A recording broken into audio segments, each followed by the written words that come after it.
So this is my boy Seb Wilco, about to embark on the adventure of a lifetime. Seb, just tell them exactly what you're doing. So I fly tonight to Brisbane in Australia, and I'm going to attempt to start at 6 p.m. on Sunday night, and I'm going to finish in Sydney at 6 p.m. at the Sydney Opera House. So 5 days, 1,200 kilometres, and 43 degrees. Do you feel well prepared? I do feel well prepared. I think, you know, I've got in touch with you guys, I got in touch with Train Sharp, and I think those two things combined have given me the fitness, or at least the mental fitness in itself, to feel like I'm ready to do it. I feel confident. I went for my tests again. My lactate levels came way down on my sustainable levels. All the tests came back saying, you know, your training's paid off, and it's left me really positive. You know, you've seen coming up here, the sweatsuit on, just spending hours in the gym, and then I go out on my bike as well. I've done it in the rain. I also went to Singapore, trained in the heat out there, which was, you know, I was really lucky to be able to go and do. And then I also went to Italy when it was sort of like 30, 32 degrees, and train, you know, running on the docks there. So I think I've done as much as I can, but I feel like I've mentally done as much as I can, because I feel confident now to go and give it a crack. Absolutely. And how many hours in the seat is that a day? We don't know, because obviously it will vary, because if I'm on target, then in theory it should be 10 to 12 hours a day in the actual saddle. Yeah, so that's why we've gone all out on looking at, you know, clothing. So we've gone and got, you know, padded lycra, but we've looked really carefully at the types of padded lycra and the types of padding, so anti-back pads and things like that. So we try and limit the things like infection, making, you know, the whole challenge even harder. Ingrowing hair from heat rash, heat exhaustion. So because they're the legitimate things that put an end to completely kill it, and that could end it. So, you know, things like, you know, can we get ice on board the van to put ice in my drinks to keep my, you know, to keep bringing my core temperature down while I'm going. We can to an extent, but we can't. So every time I see a bar, I'm going to stop and get them to ram ice in it, and just keep filling my drinks up with ice. Then you keep your core temperature down. You know, it's looking at all the factors that go against me, and looking at ways in which you can limit those and actually try and eliminate them altogether if possible. I think the only thing that leaves us really nervous is that my bike won't arrive in Sydney. You know, and that is a genuine worry. They might have to, you'll be on some hybrid ride. On a Boris bike, Australian version, yeah. So that's where we kind of stand. So Seb, we've started in the middle here. So this huge, I mean, it's not all just for the adventure of it. Why, or tell people why you are doing this incredible thing and who you're doing it for. Sure. So obviously, unfortunately, my father passed away a few months ago of cancer. So I was down in the hospice, St Wilfrid's down in Eastbourne, and watched my dad die there. So it's, you know, I wasn't actually with him when he passed away, but I was there, you know, a few hours before he passed, and he was already basically dead then. We were just waiting for his organs to kind of shut down because the cancer had just taken over his body. And that's quite a powerful thing. You know, it's extremely powerful. And I think we'll deal with these things in very, very different ways. And I kind of walked away from that situation. We had his funeral, you know, a couple of months ago, and then you sort of scratch your head and think, what do I do? And I'd always, you know, even when my dad was at his bedside, he'd lost his memory, and he kept saying, oh, we're all moving to Australia. We're all moving to Australia. When I was watching the Formula One with him, the last time I ever saw him or spoke to him, when he was compos mentis. And so when I was at his bedside in St Wilfrid's, I said, look, I'm going to cycle Brisbane to Sydney in your memory, and I'm going to try and raise funds for Macmillan and the equivalent to actually run one of these hospices for a day. So we've set out to do that, and that's what we're doing. But it's kind of gone from me and a mate, one mate driving a van and me just cycling Brisbane to Sydney. I'm going to raise a couple of grand, you know, to kind of, it's gone way bigger than that, you know. Well, I think it's such a compelling story that just hearing you say it there, that I'm not surprised that as many people have jumped on board and offered their support as they have. And you're going on to say, I'm sure, about the camera crew that are following you. Tell us a bit about that. Yeah, so the guys, I think I approached John the night before I actually came and saw you here at Gover, and I approached my mate John and said, look, you know, would you take some pictures for a website with me? And my mate does these videos, and this is what he does for a living. And he was like, no. you've got to capture this. Like, this is raw. This is a really, really raw story. You know, it's so fresh off the cuff. Your dad's only just died, and you're going to go and do this. And I sort of thought, Charlie, my mate who's coming with me, we sat down and we were like, well, what do you think? And he, you know, we were like, yeah, let's do it. And John's actually going to video a documentary now, which I think we're going to do for Macmillan. But then there's been some other interest shown in the documentary. But it's more of a case of things like that, how it comes out. So for us at the moment, it's like, you know, we've been here, we've been out on the road, we've covered all of the training aspects, but now it's like, Joel, we've got to capture that in Oz. And of course I've got to actually cycle the 1200k, so it's not like it's not a photo shoot. Yeah, absolutely. So, you know, it's going to be so raw, it's going to be so honest, but I think it will capture the beauty of sort of like the rawness, if that makes sense. And that is kind of the beauty of the trip, is we haven't got a budget. You know, we've scrimped this completely. We've put together this massive well, not a massive campaign, but it's a big campaign for someone of our age. You know, we've raised, we know of £8,000 that we've got now, and I think we'll raise another couple while we do it. We've got another evening coming up where we should raise another 1,000. That's incredible. So we'll clear £10,000, or should do. And anyone seeing this wants to give to the cause, which they absolutely should do. It's so fantastic. What's the easiest way for them to do that? So you can donate on our website, which is www.grippingmiles.com. So it's www.grippingmiles.com, and there's a link on the website which takes you straight to our Just Giving page. And you know, you can give, but it doesn't matter how small your donation or how big your donation. It's the fact that you've acknowledged, you know, we've tried so hard to actually do this and make something of it. You know, we're so grateful to anyone that donates, and all those who have already donated. I think 106 people have donated on our Just Giving page itself, and we've raised, I think, 6,200 quid, and then we know of another couple of grand that's coming, so we're at around 8. Fantastic. And people should go and just visit the website because it's fantastic. I mean, you've got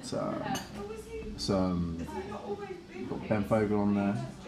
We've got Ben Fogle on there, we've got Jane Torval on there, we've got all the pictures of everywhere we've been, so Singapore, Italy, and those actually coincided with my work trips, which was amazing. So I got seen out there, and work, obviously I was out there on business anyway, so I managed to coincide the two and start training in the humidity, which was cool. There's some really cool photos on the Instagram, you know, follow the Instagram at Gripping Miles. And then of course, yeah, we've got Jane on there, did a video with us, which was fantastic. Nice. And she tweeted all of her followers, which is, you know, like 85,000 odd people. And it just raises awareness, you know, not just of our campaign, not just of our story, but of why, you know, why people do things like this, and that is to help causes like Macmillan, because they change lives, and people don't realise how much they actually do until you experience it. They also don't realise how much it costs. Some of these players absolutely unreal. So I was shocked when you told me this. Yeah. St Wilfrid's in Eastbourne's 11,000 per day. Crazy. To run it, just to run it. It's got to come purely from donations. They're not a corporation. They're not financially run. I mean, let's be clear. St Wilfrid's isn't actually a Macmillan centre, but Macmillan pay St Wilfrid's to have Macmillan patients in there, and without that, people wouldn't get the dignity or the sort of help that they need in their final days. You know, it's end of life care basically. My dad was in there for a week and a half, and although you couldn't speak to him because he was already gone that far, they dressed him, they put makeup on him to make him look healthy, they'd wash him every day, they'd move him in the bed to make sure he was comfortable, you know, but it's the detail of care, and it just gives that person dignity that, you know, I'd wish upon everybody at the end of their lives. But my dad was only 57, and it's quite hard to see, it's quite hard hitting, hence why I'm doing this, and hence why I've gone to the levels in which I've gone to. You know, a lot of people said, you know, why Australia? Well, it was obviously somewhere my dad wanted to go and never did. So what was the most stunning part of it was the Gold Coast, what was the most extreme thing I could do there, and this was kind of what I came to. And I think that's another thing that's going to make the documentary so spectacular is, you know, the scenery we're going to get, and you know, the fantastic weather and stuff. Better than having you riding through lashing rain the whole time. I was going to say, better than London's Brighton. Yeah, right. Yeah. So scenery wise, but you know, I think it doesn't matter what people do, as long as you're trying to help a cause like Macmillan or doing something like that. You know, I'm not saying everyone needs to go and do this.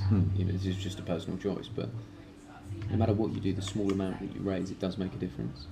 in one way or another. And I think that's so important now. And I feel that's so important because I've witnessed what those funds do and how they change lives. And I think that's the crucial point that I want to convey with all of this is, without people's support and without donations, these organisations can't help people. And at the end of the day, it could help you, it could help me, it could help one of your loved ones. So, you don't have to answer this question if you don't want to. As a coping strategy, personally, how has it been? So, you had the funeral, your dad sadly passed, you had the funeral, and then straight away, bang, let's do this. Have you processed everything? I haven't grieved my father's death, Right. no, not at all. This has been, I guess, part of the process, but no, I don't know what to do. There is no book, there is no right or wrong way of grieving. Everyone deals with it differently, don't they? And I guess this is my way of dealing with it. It's going to do something physical, but I've had such focus going into it that I haven't really stopped for the last 6-7 weeks because I've just been training or organising something, trying to raise awareness, trying to get PR, trying to get donations, meeting people, organising, logistical things, everything. It's an incredible amount of takes over your life. Administrative work, absolutely. And it's important to say that you're holding down a full-time job or work until yesterday. Well, I'd be in the gym until sort of 10:30, 11 every night training, and then at weekends like Halloween, all my mates were going to this massive party. Everyone got sick costumes. Now, if and I you was know like, Seb like I know Seb, that was a situation. That was a massive situation, and I was like, I can't go because I haven't drunk for 6 weeks. I've cut alcohol out. I've cut my diet completely. I haven't eaten anything that I'd want to eat. I've eaten salmon steaks, spinach soups. That's it. But it's all homemade because there's so much rubbish in what you buy over the shelf that I've had to home make it. Oh, preaching to the converted. Yeah, I mean, we could talk about that for hours. And I had no idea. It has to be like that though. If you're going to be, what Seb's doing is your body has to be so finely tuned. And that's why. But I had no idea before I did this because I'm not an athlete. I'm just a weekend warrior who chucked on some light crap and went cycling and drank too much when I went out with my mates. But over the last 7 weeks, I've learned huge amounts. But it's the time and energy you have to put into these things to actually get your body to a level. And I'd say I've got my body to a level, but the heat. That's an unknown factor. There's no I think answer. that's. I mean, I'm really looking forward to following your adventure because I feel that you've done all that you can control. But until the rest of it is unstoryboarded. Who knows what's going to happen when you hit that heat? And like you say, you've got yourself into an incredible level of fitness in a very, very short space of time. But this is still a huge jump. And we would love, ideally, if you were my client, I would say, yeah, fantastic. Let's do this in 6 months' time. Literally, and let's build up to it. Whereas for me, it's been like a powerhouse session for the last 7 weeks, where I sacrificed everything. Halloween, all my mates were out partying, and I was out doing 110 miles at night because I needed to. That's what you have to do, and I had to get back on the bike the next day. It's really inspiring how focused you have been with it and how disciplined. And I know it's not always been easy. You talked about the solitude of doing the 7-hour rides. But tell us about that. So I remember it's something I hadn't actually considered. It's a killer, and I hadn't considered it at all. So to sit on a gym bike for 3 hours in an evening and just keep spinning your legs and working off your heart rate and doing everything, I had not prepared for the mental side of it. So of course my father's just died, you've got all this time on your own and you're just sat there churning things through your head, but you're also focusing on your goal of I've got to do this. And the motivation is obviously the fact that my dad's just died and I want to raise all this money for Macmillan. But when you're on your own for such long periods of time, and then at weekends, you want to relax. I have a full-time job, I was doing extra work, I've got some projects on, and then I was trying to train on top, then I was trying to organise everything, and then it comes to the weekend and I had to go spend 7 or 8 hours on my bike, on my own. And I found that soul-destroying, absolutely soul-destroying, and I was calling people. I remember actually one day, it's the only time I really cried throughout this whole process was I was on Beachy Head of all places, and I just climbed up the worst part of it, and I was just getting to Berlin Gap.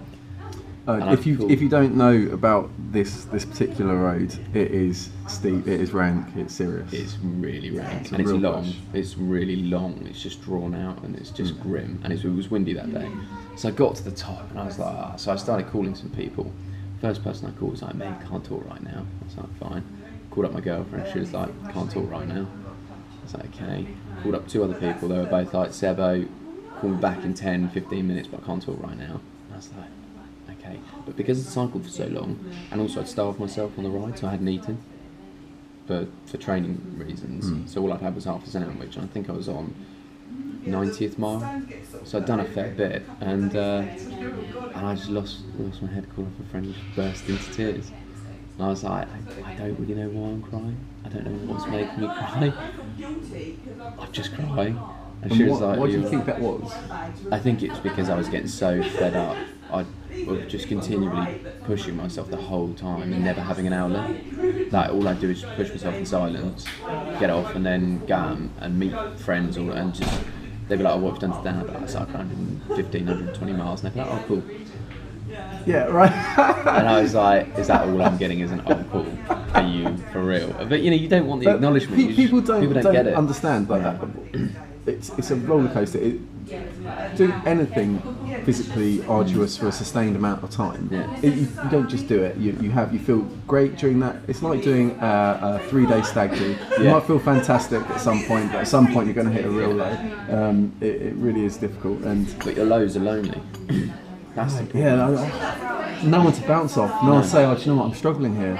But don't forget, I'm cycling further than at any distance the Tour de France per day. So I do a lot, but I'm doing it on my own, solo. And when you're actually out in Australia, have you got coping strategies for this? Or I know you're going to have a team for parts of it. No, I just keep going. Okay. You just have to. That is what I've got in my head. No matter what. I keep turning the pedals. To keep churning my leg. Otherwise you fail. What's the point in going to all of this distance if I'm not willing to go as far as I have to do it? So I think that is my only mentality, is just keep going. There's no option. Well, I love that. It gets me going. So driven. Oh, Seb. Well, we all wish you the Cheers, absolute buddy. best, and it's such a tragedy. But you've really, if there is a way to turn it into positive, you've done it. And I really hope you raise an awful lot of money and people give really generously. All the best. All the best.